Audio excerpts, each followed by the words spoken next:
الحمد لله رب العالمين الصلاة والسلام على سيد الأنبياء والمرسلين وعلى آله الطيبين الطاهرين وأصحابه الراشدين المهديين أما بعد فأعوذ بالله من الشيطان الرجيم بسم الله الرحمن الرحيم فلاقتحم العقبة وما أدراك ما العقبة فك رقبة أو إطعام في يوم ذي مسغبة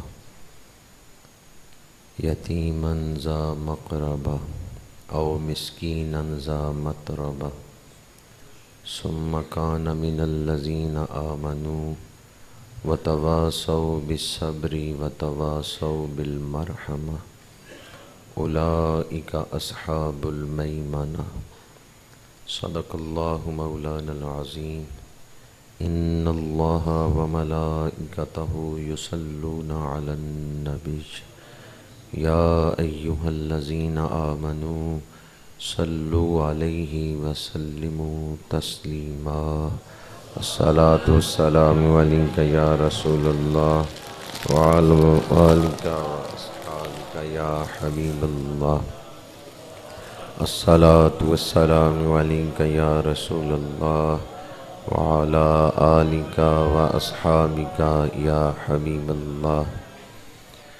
برادران اسلام، اللہ کریم کا فضل و احسان ہے جس نے ہمیں جمعۃ المبارک کی برکتوں سے مستفید ہونے کا یہ موقع عطا فرمایا ہے.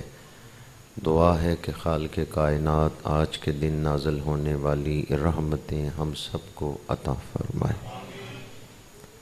ماہ ربیع الثانی اپنی برکتوں کے ساتھ، رعنائیوں کے ساتھ، سعادتوں کے ساتھ جلوہ افروز ہے.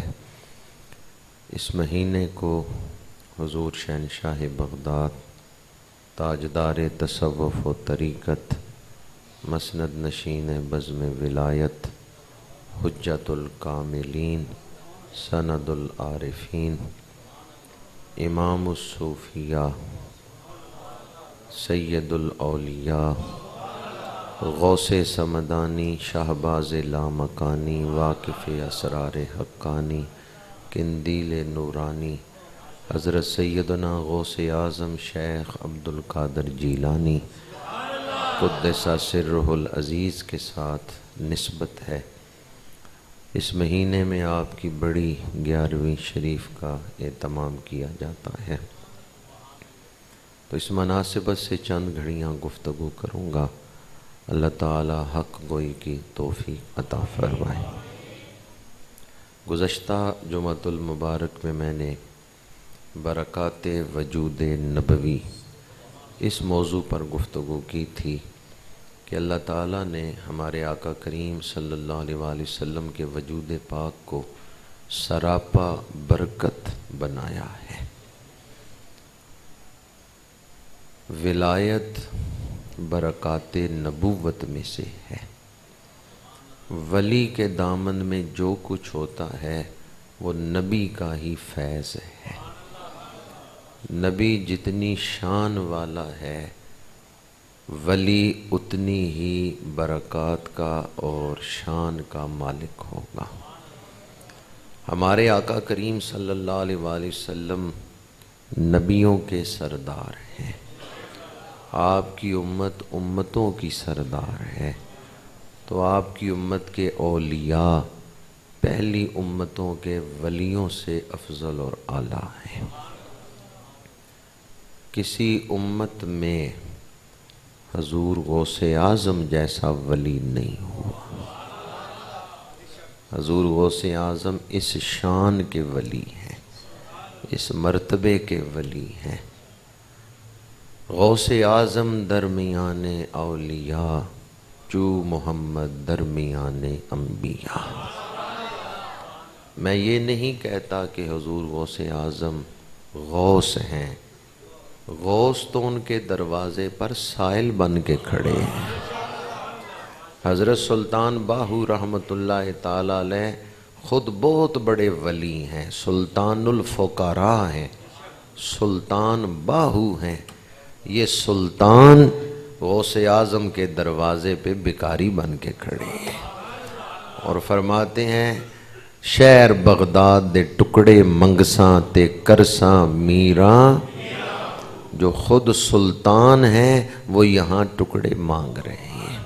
شہر بغداد دے ٹکڑے منگساں تے کرساں میراں میراں۔ اعلیٰ حضرت شاہ احمد رضا خان بریلوی رحمۃ اللہ تعالیٰ علیہ بحر العلوم ہیں، مرجع العلماء ہیں، علم کا سمندر ہیں، بہت بڑے فقیہ ہیں۔ دروازہ غوث پہ کھڑے ہو کے کہتے ہیں تجھ سے در، در سے سگ، اور سگ سے ہے مجھ کو نسبت۔ براہ راست نہیں نسبت بیان کر رہے، بلکہ عرض کرتے ہیں اے غوث اعظم آپ کے دروازے کا جو کتا ہے نا، میں احمد رضا اس کا بھی نوکر ہوں۔ اعلیٰ حضرت عاشق ہیں بغداد شریف کے، اعلیٰ حضرت عاشق ہیں در غوث پاک کے۔ ہم جیسے اندھوں کو کیا پتا شہنشاہ بغداد کی شان کیا ہے؟ کسی آنکھ والے سے پوچھیں کہ شہنشاہ بغداد کس ہستی کا نام ہے۔ حضور کی بارگاہ میں استغاثہ کرتے ہوئے حضرت میاں محمد صاحب عارف کھڑی رحمۃ اللہ تعالیٰ علیہ نے لکھا آل اولاد تیری دا منگتا میں کنگال زیانی، پاؤ خیر محمد تائیں صدقہ شاہ جیلانی۔ یعنی حضور کی بارگاہ میں شہنشاہ بغداد کا واسطہ دیا جائے تو حضور کی خاص نظر کرم شامل حال ہو جاتی ہے۔ یہی بات اعلیٰ حضرت نے بھی لکھی ہے، تیرے دربار میں لاتا ہے رضا اس کو شفیع، جو میرا غوث ہے اور لاڈلا بیٹا تیرا، جو میرا غوث ہے اور لاڈلا بیٹا تیرا۔ حضور شہنشاہ بغداد رضی اللہ تعالی عنہ اللہ تعالیٰ کی نعمتوں میں ایک بہت بڑی نعمت ہے۔ غوث اعظم امام التقا والنقا، جلوائے شان قدرت پہ لاکھوں سلام۔ گزشتہ جمعۃ المبارک پہ میں نے یہ بات بیان کی تھی کہ میرے آقا کریم صلی اللہ علیہ وآلہ وسلم کا وجود پاک برکت ہے، سراپا برکت ہے۔ حضرت عیسیٰ علیہ السلام نے فرمایا وَجَعَلَنِي مُبَارَكًا أَيْنَمَا كُنْتُ، جہاں میں ہوں وہاں برکتیں ہیں۔ اللہ نے مجھے بنایا ہی برکتوں والا ہے۔ جب حضرت عیسیٰ برکتوں والے ہیں تو جو فخر عیسیٰ ہے ان کی برکتوں کا عالم کیا ہوگا۔ اور یہ روایت بھی میں نے گزشتہ جمعۃ المبارک پہ آپ کے سامنے بیان کی تھی، جسے حضرت امام بخاری نے التاریخ الکبیر میں بیان کیا ہے کہ حضرت حنظلہ کے سر پہ میرے آقا کریم نے دست مبارک رکھا اور دعا دی بارک اللہ فیکا۔ اب حنظلہ اپنے قبیلے میں آئے تو اہل قبیلہ کہتے ہیں اے حنظلہ جو دعا حضور سے لے کے آئے ہو ہمیں بھی اس میں سے حصہ دو۔ کوئی بیمار آتا ہے تو جناب حنظلہ اپنے سر پہ ہاتھ پھیر کے بسم اللہ علی اسر ید رسول اللہ پڑھ کے مریض کے بدن پہ ہاتھ پھیرتے ہیں، اللہ شفا عطا فرما دیتا ہے۔ ہم سوچتے ہیں کاش ہمیں بھی حضور کا وہ دور مسعود، وہ دور یمن و برکت نصیب ہوتا تو حضور کے دست پاک سے ہم بھی مسافے کی سعادت حاصل کر لیتے۔ دست پاک کی برکات وہ نسبت ہم بھی حاصل کر لیتے۔ اللہ کریم بڑا کریم ہے، اس نے اپنے محبوب کی برکتوں کو انسانیت تک پہنچانے کے لیے کئی اسباب اور کئی طریقے جاری فرمائے ہیں۔ دیکھیں کوئی اللہ تعالیٰ سے مصافحہ کر سکتے؟ یہ جو کعبہ شریف کے ساتھ حجر اسود ہے نا، اس کے لیے حدیث پاک ہے یمین اللہ. جو حجر اسود کو بوسہ دے رہا ہے اسے ایسا قرب مل رہا ہے گویا وہ رب سے مصافحہ کر رہا ہے، حالانکہ رب سے مصافحہ ہم نہیں کر سکتے. اور اللہ تعالیٰ کا جو دست پاک ہے، جو ید کا لفظ قرآن میں آیا ہے، انسانوں کی طرح ہاتھ ہے ہی نہیں ہے، جسمانی ہاتھ ہے ہی نہیں. اللہ تعالیٰ جسمانیت سے پاک ہے. تو یمین اللہ جو ہے یہ حجر اسود، وہ اس طرح بندے کو رب کے قریب کر دیتا ہے. یہ برکت ہے اس پتھر کی، اس پتھر کو اتنی برکتیں دی گئی ہیں. اللہ تعالیٰ نے حضور کے ہاتھ کو اپنا ہاتھ قرار دیا ہے. قرآن پاک میں ہے ان الذین یبایعونک انما یبایعون اللہ. محبوب جنہوں نے آپ کی بیعت کر لی انہوں نے اللہ کی بیعت کر لی. حضرت ثابت بنانی رضی اللہ تعالیٰ عنہ تابعی بزرگ ہیں اور حضرت انس کے شاگرد ہیں. حضرت انس رسول اللہ صلی اللہ علیہ وآلہ وسلم کے خادم ہیں، صحابی ہیں. ثابت آئے اور اپنے استادوں سے مصافحہ کر کے ہاتھ چوم رہے. تو حضرت انس بن مالک رضی اللہ تعالیٰ عنہ نے فرمایا ثابت تو ایسا کیوں کر رہے؟ تو ثابت کہتے ہیں مجھے حضور کا دست پاک چومنے کی سعادت نہیں ملی، میں نے رسول اللہ کی زیارت نہیں کی، میں اس ہاتھ کو چوم رہا ہوں جو حضور کے ہاتھ سے مس ہوتا رہا ہے، میں اس ہاتھ کو چوم رہا ہوں جو دست رسول سے لگتا رہا ہے، مس ہوتا رہا ہے. تو یہ جو اولیاء کرام کے سلسلے ہیں یہ انہی برکات کو امت میں تقسیم کر رہے ہیں. نقشبندی، چشتی، سہروردی، قادری، جنیدی، شاذلی، نظامی، یہ سلسلے کیا ہیں؟ یہ سارے سلسلے برکات نبوی کو ہی امت میں تقسیم فرما رہے ہیں. حضور شہنشاہ بغداد قدس سرہ العزیز، آپ کا وجود پاک فنا فر رسول کے انتہائی اعلی مقام پر ہے.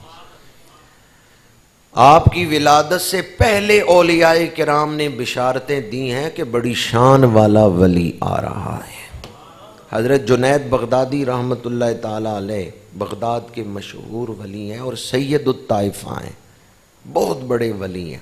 مراقبے میں تھے، مراقبے سے سر اٹھایا اور فرمایا کچھ عرصے بعد ایک ایسے ولی کی ولادت ہونے والی ہے جو غوث اعظم کہلائیں گے، جو محی الدین کہلائیں گے. اسی طرح آپ سے پہلے حضرت احمد بستامی، انہوں نے بھی یہ پیشن گوئی کی تھی. انہوں نے 437 ہجری میں یہ پیشن گوئی کی کہ کچھ عرصے بعد اتنی بڑی شانوں والا ولی آ رہا ہے کہ جن کی دھوم فرش و عرش پہ مچی ہوگی اور جن کا فیض قیامت تک جاری رہے گا اور وہ دین کو زندہ کریں گے. آپ کی آمد سے پہلے ہی اولیاء نے بشارتیں دینا شروع کر دی. اور جب آپ کی ولادت کی رات آئی تو آپ کے والد گرامی حضرت عبداللہ صومعی رضی اللہ تعالی عنہ کو جناب موسیٰ جنگی دوست رضی اللہ تعالی عنہ انہیں حضور کی زیارت ہوئی اور میرے آقا کریم صلی اللہ علیہ وآلہ وسلم نے مبارک دی. ولیوں کی جماعت کے ساتھ حضور ان کے گھر تشریف لائے اور فرمایا مبارک ہو جو بیٹا تمہارے گھر آ رہا ہے وہ تمہارا بھی بیٹا ہے، میرا بھی بیٹا ہے. اور پھر فرمایا محبوب اللہ و محبوبی، وہ اللہ کا بھی محبوب ہے اور میرا بھی محبوب ہے. اللہ بھی اس سے محبت کرتا ہے، میں بھی اس سے محبت کرتا ہوں. حضور شہنشاہ بغداد کے جو القابات ہیں، ان میں سے ایک لقب ہے محبوب سبحانی۔ محبوب سبحانی آپ کے القابات میں سے ایک لقب ہے۔ تو آپ بڑی شانوں کے ساتھ اللہ تعالیٰ نے آپ کو ولایت وہبی کے ساتھ دنیا میں بھیجا ہے۔ ولیوں کی 3 قسمیں ہیں، ایک ہے ولایت کسبی، ایک ہے ولایت نظری، ایک ہے ولایت وہبی۔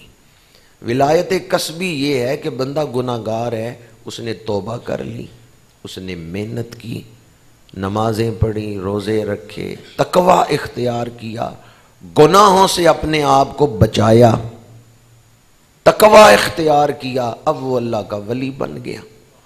محنت کر کے ولایت تک پہنچنا، یہ ہے ولایت کسبی۔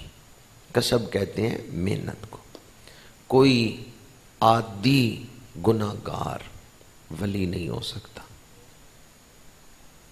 ویسے ولی گناہ کر سکتے ہیں، اس کا مطلب یہ نہیں کہ ولی گناہ نہیں کر سکتا، لیکن جو عادی گناہ گار ہو وہ ولی نہیں ہو سکتا، کیونکہ قرآن نے کہا الذین آمنوا وکانوا یتقون۔ ولی سے اگر گناہ ہو جاتا ہے نا تو وہ توبہ کر لیتے ہیں، وہ پلٹ آتا ہے، وہ گناہ پہ اصرار نہیں کرتا، وہ گناہ کو اپنی عادت نہیں بننے دیتا۔ ویسے ولیوں سے گناہ ہونا ممکن ہے، لیکن وہ گناہ پہ ڈٹ نہیں جاتے، گناہ پہ اصرار نہیں کرتے۔ اگر کوئی عادی مجرم ہو، گناہ عادت بن گئی اور گناہ چھوڑ ہی نہیں سکتا، اس پر نہیں ولایت کا دروازہ کھلتا۔ الذین آمنوا وکانوا یتقون۔ تو پہلی ولایت ولایت کسبی، گناہ چھوڑے، نیکی کی، تقوی اختیار کیا، اس محنت پر اللہ نے خوش ہو کے اپنا قرب عطا فرمایا۔ دوسری قسم ہے ولایت نظری، کسی اللہ والے کی خدمت کی ہے، کسی اللہ والے کی صحبت اختیار کی ہے، اس خدمت سے، اس صحبت سے رنگ چڑھ گیا ہے، دل میں آخرت کی فکر پیدا ہو گئی، نیکیوں کی محبت پیدا ہو گئی، ولایت نصیب ہو گئی۔ یہ اللہ والوں کی نظر کا فیض، ان کی دعا کی برکت۔ تیسری قسم ہے ولایت وہبی، ماں کے پیٹ میں بچہ ولی ہے، اللہ تعالیٰ نے انہیں پیدائشی ولایت عطا کر دی، مادر زاد ولی۔ حضور شہنشاہ بغداد پیدائشی ولی ہے، شہنشاہ بغداد کو ولایت وہبی عطا ہوئی، ماں کے پیٹ سے ہی ولایت لے کے آئے ہیں۔ عام ولایت نہیں، بڑی اعلی شان، اعلی مرتبے کی ولایت اللہ نے آپ کو عطا فرمائی۔ رمضان شریف میں ولادت ہوئی، رمضان شریف کا احترام اتنا کیا ہے کہ دن کے وقت دودھ نہیں پیتے، سحری کا وقت ختم ہو گیا ہے، شہنشاہ بغداد دودھ نہیں پیتے، افطاری کا وقت ہوتا ہے تو آپ دودھ پیتے ہیں، رات کے وقت دودھ پیتے ہیں، دن کے وقت دودھ نہیں پیتے۔ مجھے بتائیں شیر خوار بچوں پہ شریعت فرض ہے؟ شریعت تو فرض ہوتی ہے بالغ پہ۔ اب ذرا دیکھیں ولی شریعت کا احترام کتنا کرتے ہیں، جو چیز ان پہ فرض نہیں وہ اس کو بھی اللہ کی رضا کے لیے اختیار فرما رہے ہیں، مکلف نہیں پر شریعت کا ادب کر رہے ہیں۔ تو جو مکلف ہو پھر حکم توڑے، اس کا حال کیا ہوگا؟ ہم نام لیتے ہیں حضور غوث اعظم کا کہ ہمیں محبت ہے حضور غوث اعظم سے، پر حضور غوث اعظم کی سیرت کیا ہے؟ حضور غوث اعظم شریعت کا ادب کتنا کرتے ہیں کہ جب ابھی شریعت فرض نہیں اس وقت بھی آپ شریعت، اور ہم جو بالغ بیٹھے ہوئے ہیں ہم تو مکلف ہیں شریعت کے، ہم تو جو کچھ کرتے ہیں لکھا جاتا ہے، نابالغ مرفوع القلم ہوتا ہے، یعنی اس کے گناہ لکھے نہیں جاتے، وہ مرفوع القلم ہوتا ہے، اور بالغ جو ہے جو کر رہے لکھا جا رہے، ہمارے گناہ لکھے جا رہے۔ اگر ہم مکلف ہو کر شریعت کا ادب نہ کریں اور نام لیں ان ہستیوں کا کہ جو مکلف نہیں تھے تو شریعت کا ادب کرتے تھے۔ پھر ہمیں اندازہ کرنا چاہیے ہماری عقیدت، ہماری محبت کس درجے کی ہے۔ اولیاء اللہ شریعت کا ادب کرنے کا درس دیتے ہیں، اس لیے ان کی محبت کا تقاضا یہ ہے جو ولیوں کا نام لے وہ شریعت کا ادب کرے۔ اولیاء کرام شریعت کا ادب کرنے والے تھے۔ حضور شہنشاہ بغداد قدس سرہ العزیز، آپ کو اللہ تعالیٰ نے کیا برکتیں عطا فرمائیں۔ حضور کے وجود پاک کی برکتوں کا ذکر میں کر رہا تھا کہ ولی جو ہوتا ہے اسے حضور کی برکات کا فیض ملتا ہے۔ ولی کے دامن میں جو کچھ ہوتا ہے وہ نبی کا ہی فیض ہوتا ہے۔ جس طرح نبی دلیل ہے اللہ کی ذات پر، اس طرح ولی دلیل ہوتا ہے نبی کی ذات پر۔ نبی کو دیکھنے سے اللہ کی ذات کا پتہ چلتا ہے اور ولی کے پاس آنے سے نبی کا قرب ملتا ہے۔ ولی نبی کے دروازے تک پہنچا دیتا ہے اور نبی خدا کے دروازے تک پہنچا دیتا ہے۔ نبی کے دامن میں جو کچھ ہے اللہ کی عطا ہے، اور ولی کے دامن میں جو کچھ ہے وہ نسبت نبوت کا فیض ہے۔ جو حضور کے جتنا قریب ہے وہ اتنا ہی بڑا ولی ہے۔ ولایت قرب رسالت کا نام ہے۔ جو جتنا حضور کے قریب ہے وہ اتنا ہی بڑا ولی ہے۔ میں نے پچھلے جمعۃ المبارک پہ یہ حضور کی برکات میں سے ایک برکت بیان کی تھی کہ آپ نے سر مبارک پہ ہاتھ رکھا، حضرت حنظلہ کو دعا دی۔ اب حضرت حنظلہ کسی مریض کے سر پہ ہاتھ رکھ کے دعا کرتے ہیں، اللہ اسے شفا عطا فرما دیتا ہے۔ قلائد الجواہر میں حضور شہنشاہ بغداد قدس سرہ العزیز ممبر پہ جلوہ فروز ہیں، واز فرما رہے ہیں۔ رافضی آئے، رافضی وہ جو صحابہ کرام کی بے ادبی کرتے ہیں، 2 ٹوکرے لے کے آئے، اوپر چادریں ڈی ہوئی ہیں، آپ کی محفل میں لا کے رکھے، کہنے لگے آپ اللہ کے ولی ہیں تو بتائیں ان ٹوکروں میں کیا ہے۔ حالانکہ یہ ولایت کا معیار نہیں ہے۔ ولایت کا معیار کیا ہے؟ اتباع سنت، اتباع رسول۔ ہاں یہ ولایت کی برکات میں سے ہے کہ ولیوں کو اللہ رب کرامتیں عطا کر دیتا ہے، لیکن کرامت جو ہے وہ ولایت کا معیار نہیں ہے۔ ولایت کا معیار کیا ہے؟ اتباع سنت۔ حضور شہنشاہ بغداد ممبر سے تشریف لائے، ٹوکرے پہ ہاتھ رکھا، چادریں پڑی ہوئی تھی نا ٹوکرے کے اوپر، تو لوگوں نے پوچھا بتائیں کہ ان ٹوکروں میں کیا ہے۔ آپ نے ایک ٹوکرے کی طرف اشارہ کرتے ہوئے فرمایا اس میں ایک بیمار بچہ ہے، اس کے جوڑ جڑ گئے ہیں، وہ اٹھ نہیں سکتا۔ ان رافضیوں نے کہا آپ سچ کہہ رہے ہیں۔ آپ نے فرمایا چادر اٹھاؤ، نکالو اسے۔ اس بچے کو ٹوکرے سے انہوں نے اٹھا کے باہر رکھا۔ شہنشاہ بغداد نے اس کے سر پہ ہاتھ رکھا، فرمایا اللہ کا بندہ عبد القادر تجھے حکم دیتا ہے کھڑا ہو اور دوڑنا شروع کر۔ وہ تندرست ہو گیا، کھڑا ہو گیا، دوڑنا شروع ہو گیا۔ کئی رافضیوں نے توبہ کر لی، لیکن کچھ ڈٹے ہوئے تھے۔ انہوں نے کہا یہ بتائیں دوسرے ٹوکرے میں کیا ہے۔ آپ نے فرمایا اس میں ایک صحت مند بچہ ہے، وہ تندرست ہے، نارمل ہے۔ انہوں نے کہا آپ ٹھیک کہہ رہے ہیں۔ فرمایا چادر ہٹاؤ، اسے نکالو۔ چادر ہٹائی گئی، وہ صحت مند بچہ باہر آیا۔ آپ نے فرمایا بیٹھ جا، وہ بیٹھ گیا۔ فرمایا اب کھڑے ہو کے دکھا۔ اس کے جوڑ جڑ گئے، وہ اٹھ ہی نہیں سکتا۔ جو رافضی ابھی تک دیکھ رہے تھے نا اور دور تھے، توبہ نہیں کر رہے، وہ قریب آئے، آپ کے قدموں میں گرے اور معافی مانگی۔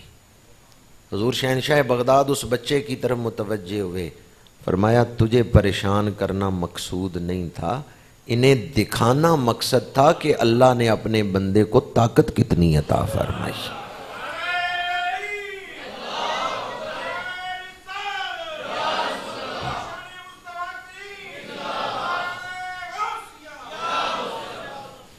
پھر آپ نے اس بیمار بچے سے فرمایا اٹھ کھڑا ہو اور تو بھی پہلے کی طرح چلنا پھرنا شروع کر دے. فرمایا تجھے تکلیف دینا مقصد نہیں تھا، صرف ان منکرین کو بتانا مقصد تھا کہ اللہ تعالیٰ نے اپنے بندے کو طاقت کیا عطا فرمائی. وہ بچہ دوبارہ کھڑا ہو گیا اور چلنا پھرنا شروع ہو گیا. یہ برکات نبوی کا ظہور ہے. ولی کے دامن میں برکات نبوی کا خزانہ ہوتا ہے. ولی کے سر پہ دست رسول ہوتا ہے. حضور شہنشاہ بغداد رات کا وقت عبادت کر رہے ہیں، بڑی قیمتی چادر آپ نے لی ہوئی تھی. آپ نے ایک مرید کو بھیجا کہ جاؤ بازار سے فلاں کپڑا خرید کے لاؤ. وہ مرید جب گیا نا دکان پہ تو تاجر نے پوچھا، اس نے کہا یہ اتنی قیمتی چادر کس کے لیے خرید رہے ہو؟ اس خریدار نے کہا میں اپنے مرشدوں کے لیے خرید رہا ہوں، حضور غوث اعظم نے مجھے پیسے دے کے بھیجا، جاؤ یہ چادر خرید کے لاؤ. اس نے کہا اتنا قیمتی کپڑا تو بادشاہ نہیں پہن سکتے جتنا تمہارے مرشد پہن رہے ہیں. وہ چادر خرید کے واپس لایا نا، حضور غوث اعظم کی خدمت میں پیش کی تو آپ نے فرمایا عبد القادر اس وقت تک لباس نہیں پہنتا جب تک رب مجھے اجازت نہیں دیتا. فرمایا ہم نے فاقہ بھی کیا، ہم نے ترک دنیا کے مراحل بھی طے کیے، اب جو کچھ میں کر رہا ہوں اپنی مرضی سے نہیں کر رہا، اب مجھے جو حکم ہوتا ہے وہی میں پہنتا. مرید نے حالانکہ پوچھا نہیں تھا، اس کے دل میں بات تھی. حضور شہنشاہ بغداد قدس سرہ العزیز اس شان کے ولی تھے. قیمتی چادر لی ہوئی ہے، رات محو عبادت ہے، چور آیا، اس کو پتا تھا کہ بڑا قیمتی چادر بڑا قیمتی لباس آپ استعمال کرتے ہیں، قیمتی چادر کاندھوں پہ ہے. اس نے کہا آپ عبادت میں مستغرق ہیں، میں اپنے طریقے سے چادر کھینچ لوں گا، آپ کو پتہ ہی نہیں چلے گا.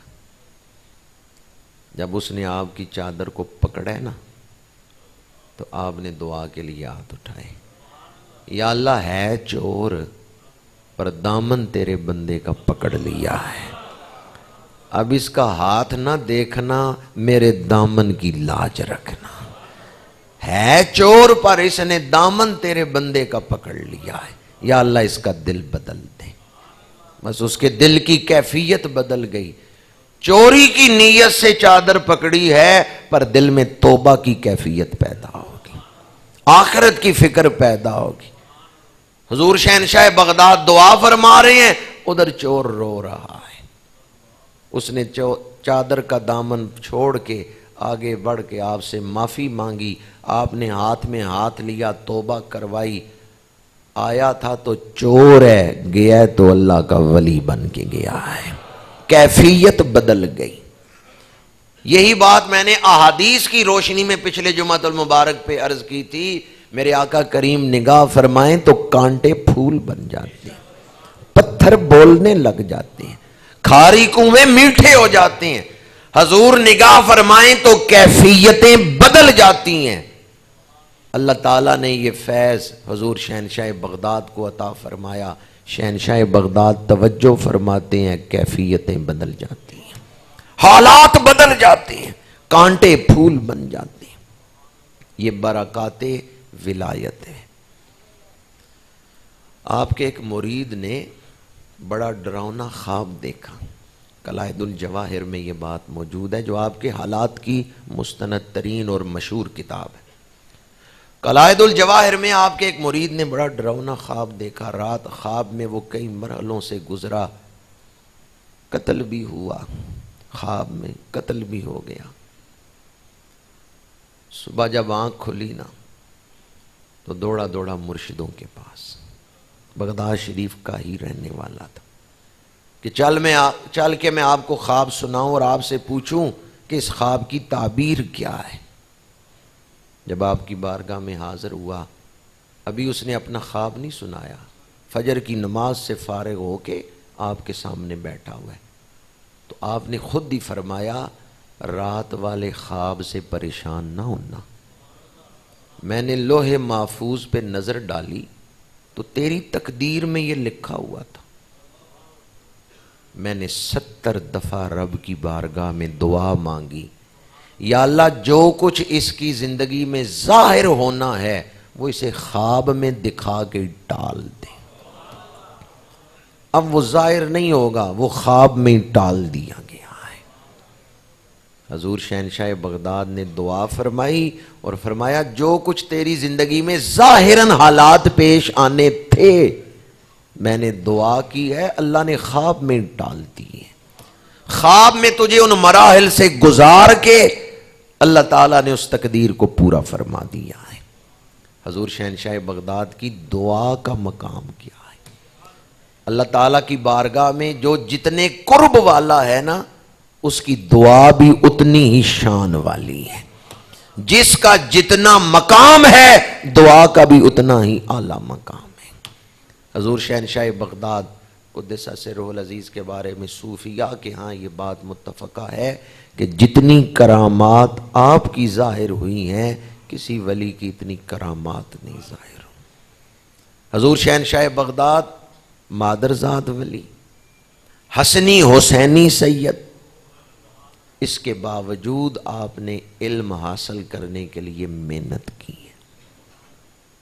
پیدائشی ولی بھی ہیں، رگوں میں امام حسن مجتبیٰ کا خون ہے، باپ حسنی ہے والدہ حسینی ہے، ماں اور باپ دونوں کی طرف سے سادات ہیں، مادرزاد ولی بھی ہیں، رگوں میں خون حیدر کرار بھی ہے، اس کے باوجود آپ دین کے لیے محنت کر رہے ہیں۔ دین حاصل کرنے کے لیے محنت کرنا اور دین پر عمل کرنے کے لیے محنت کرنا یہ اولیاء کرام کا طریقہ ہے۔ مجاہدہ کرنا، ریاضت کرنا یہ اولیاء کرام کا طریقہ ہے، اسے ہی سلوک کہتے ہیں۔ محنت کی اللہ تعالیٰ اپنے قرب کے راستے پہ چلاتا ہے، وہ جو منازل طے کرتے ہیں اسے ہی سلوک کہتے ہیں۔ آج یوں ہی نہیں 11ویں شریف منائی جا رہی، سائیں محنت کر کے گئے۔ آج کل کے دور کا مسلمان جو ہے وہ محنت نہیں کرنا چاہتا۔ حضور شہنشاہ بغداد پہ ایک ایسا وقت بھی آیا، مجاہدی کی وجہ سے آپ کا جسم اتنا کمزور ہو گیا۔ ویسے بھی آپ کا جسم مبارک جو تھا وہ فربا نہیں تھا، موٹا جسم نہیں تھا۔ آپ کا جسم مبارک جو تھا وہ خوبصورتی کے ساتھ ایسا جسم تھا جسے آپ فربا نہیں کہہ سکتے، موٹا جسم نہیں کہہ سکتے۔ اور چہرہ مبارک ایسا تھا آپ کا کہ جب بھی کوئی آپ کو دیکھتا تو آپ کے چہرے پہ مسکراہٹ ہی نظر آتی۔ آنکھیں مبارک بڑی اور چمکدار آنکھیں تھیں، اور چہرہ مبارک سرخ و سفید تھا، قد مبارک بلند تھا، اور آپ کے چہرے پر جب بھی کوئی نظر ڈالتا تبسم ہی نظر آتا تھا۔ اور یہ بھی میرے آقا کریم کی سنت مبارکہ ہے۔ حضور شہنشاہ بغداد پر ایک کیفیت ایسی آئی کہ آپ کے جو اہل خدمت تھے، اہل مجلس تھے، انہوں نے سمجھا آپ کا وصال ہو گیا۔ انہوں نے وہ غسل کے لیے انتظامات کر لیے، وہ تختہ جس پہ غسل دیا جاتا ہے آپ کو چارپائی سے اٹھا کے اس پر ڈالنے لگے تو آپ نے کروٹ بدلی، سانس لیا اور حرکت میں وجود آیا۔ تو خدام خوش ہو گئے، عرض کرنے لگے حضور ہم نے سوچا تھا شاید آپ کا وصال ہو گیا۔ آپ نے فرمایا ریاضت کی وجہ سے جسم کی یہ حالت ہو گئی، اور میں ایک ایسی کیفیت میں تھا، ادب کے ایک ایسے مقام پہ میں تھا جہاں میں نے سانس بھی روک لیا۔ اللہ والے کس حال میں ہوتے ہیں ہم تو ان کا ظاہر ہی دیکھتے ہیں نا، ان کا اندر کس حال سے گزر رہا ہے یہ تو ہم نہیں دیکھ رہے ہوتے۔ سائیں کمائیاں کر کے گئے، یوں ہی نہیں 11ویں کے ختم ہو رہے، سائیں محنتیں کر کے گئے، کمائیاں کر کے گئے۔ 40 سال عشاء کے وضو سے فجر کی نماز پڑھی۔ میں اس پر اللہ کا جتنا بھی شکر ادا کروں کم ہے، نہیں ادا کر سکتا کہ گزشتہ سال جب ان دنوں میں حاضری ہوئی تو اس حجرے میں نفل پڑھنے کی سعادت ملی ہے جہاں آپ عشاء کے بعد تشریف لے جاتے تھے اور فجر کے وقت تشریف لاتے تھے۔ رات آپ اس حجرے میں محو عبادت رہتے تھے۔ حضور شہنشاہ بغداد 40 سال عشاء کے وضو سے فجر کی نماز ادا کی۔ کتنا عرصہ؟ میں یہ نہیں کہتا کہ آپ ارادہ کریں بھی میں اتنے دن عشاء کے وضو سے فجر کی نماز ادا کروں گا، پر اتنا ضرور کہتا ہوں کوئی ہے جو آج ارادہ کرے آئندہ 40 دن 5 نمازیں وقت پہ ادا کروں۔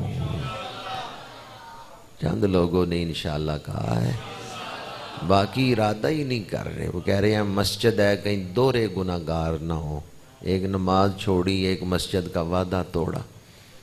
وہ تو 40 سال عشاء کے وضو سے فجر پڑھ رہے ہیں اور ہم 40 دن کا بھی وعدہ نہ کریں۔ حضور شہنشاہ بغداد کا فرمان ہے 40 دن تکبیر اولیٰ کے ساتھ نماز ادا کرو، پھر دیکھو اللہ تمہارے دل پہ حکمت اور دانش کے کیسے دروازے کھول دینا۔ حضور شہنشاہ بغداد کے دور میں مادیت عروج پہ تھی، آج کل بھی مادیت عروج پہ ہے۔ حضور شہنشاہ بغداد کا جو دور تھا، آپ کا ایک لقب ہے محی الدین۔ محی الدین کا مطلب کیا ہے؟ دین کو زندہ کرنے والا۔ آپ نے دین کو زندہ کیا۔ مادیت کا عروج تھا، اکثریت دنیا پرست بن چکی تھی۔ حضرت امام غزالی رحمۃ اللہ تعالی علیہ بہت بڑے ولی ہیں اور علم کا سمندر ہیں۔ وہ بغداد میں ہی تھے اور شیخ الاسلام تھے۔ شیخ الاسلام اس دور میں ایک منصب تھا کہ پورے عالم اسلام میں سب سے بڑا عالم، ایک سرکاری عہدہ تھا، سرکاری منصب تھا۔ تو امام غزالی شیخ الاسلام تھے۔ حضور شہنشاہ بغداد میں آئے ہیں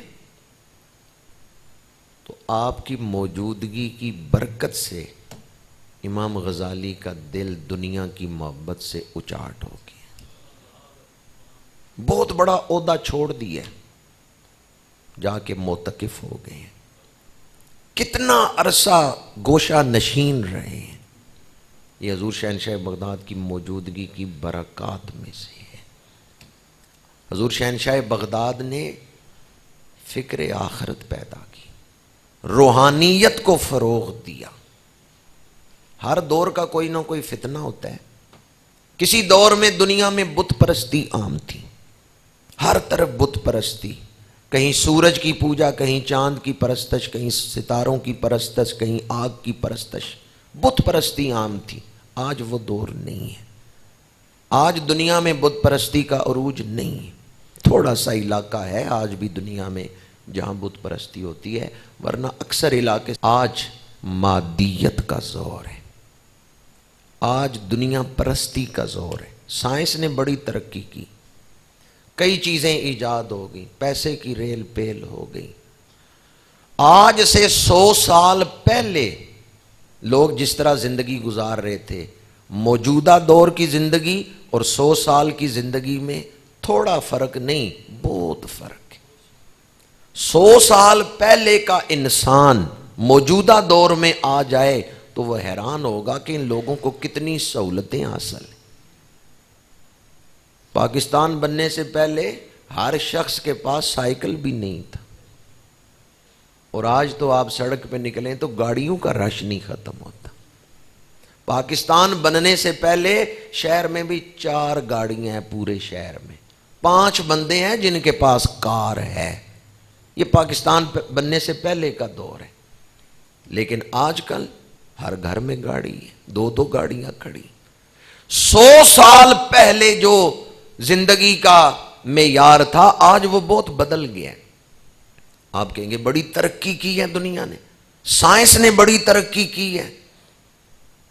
ایک طرف ترقی کی ہے، دوسری طرف زوال ہوا ہے، اخلاقیات کا زوال، انسانیت کا زوال۔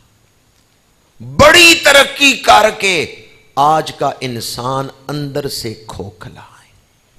جسے سچی خوشی کہتے ہیں وہ آج کے انسان کو میسر نہیں۔ اخلاقیات کا جنازہ نکل چکا ہے۔ اس دور میں بڑی ترقی کر کے بھی انسان پریشان ہے، ہنسنا بھول گئے ہیں، مجبوری کے رشتے نبھا رہے ہیں۔ کیا وجہ ہے اتنی ترقی کے باوجود آج کا انسان پریشان ہے؟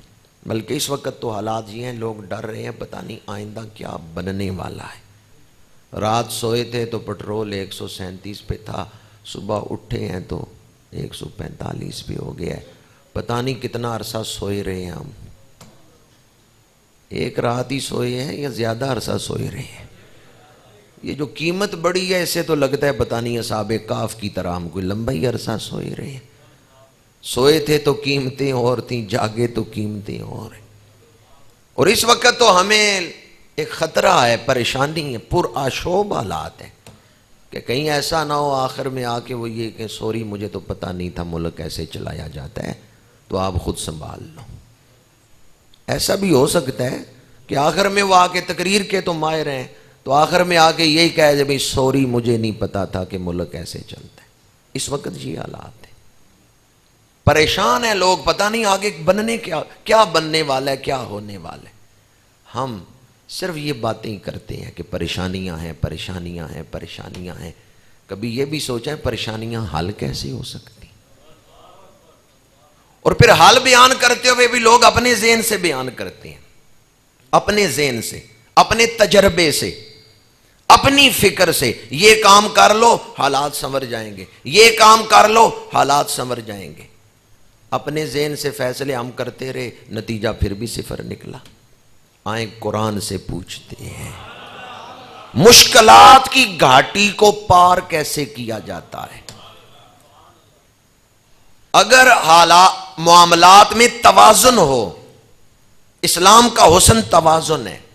اسلام یہ نہیں کہتا کہ مادیت کے لیے محنت ہی نہ کرو، اسلام ترک دنیا کا حکم نہیں دیتا، اسلام کہتا ہے دنیا کے لیے بھی محنت کرو پر آخرت کے لیے بھی محنت کرو۔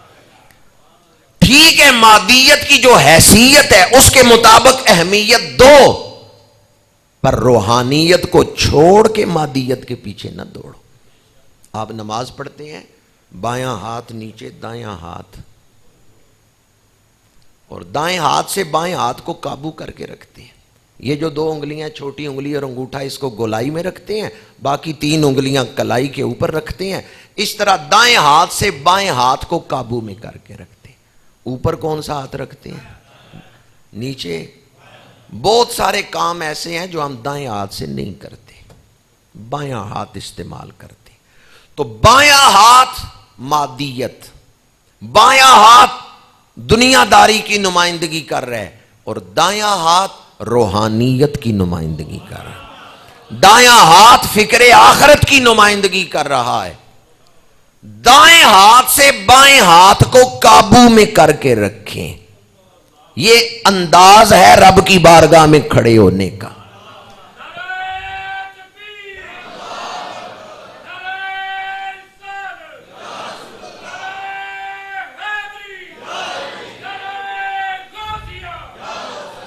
رب کی بارگاہ میں کھڑے ہونے کا ادب یہ ہے کہ دائیں ہاتھ سے بائیں ہاتھ کو قابو میں کر کے رکھیں، روحانیت سے مادیت کو قابو میں رکھیں۔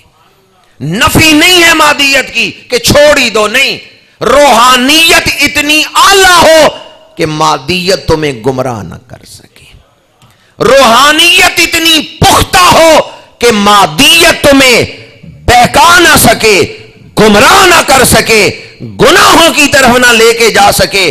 روحانیت سے مادیت کو قابو میں رکھو، فکر آخرت سے فکر دنیا کو قابو میں رکھو۔ فَلَقْتَحَمَ الْعَقَبَةَ وَمَا أَدْرَاكَ مَا الْعَقَبَةُ، کیوں نہیں تم نے یہ گھاٹی پار کی؟ عقبہ کہتے ہیں گھاٹی کو۔ عرب میں جب کوئی گھاٹی میں جاتا تھا تو دشواری سے گزرتا تھا، گھاٹی میں اترنا ہے، پھر گزرنا ہے، پھر پار کرنا ہے۔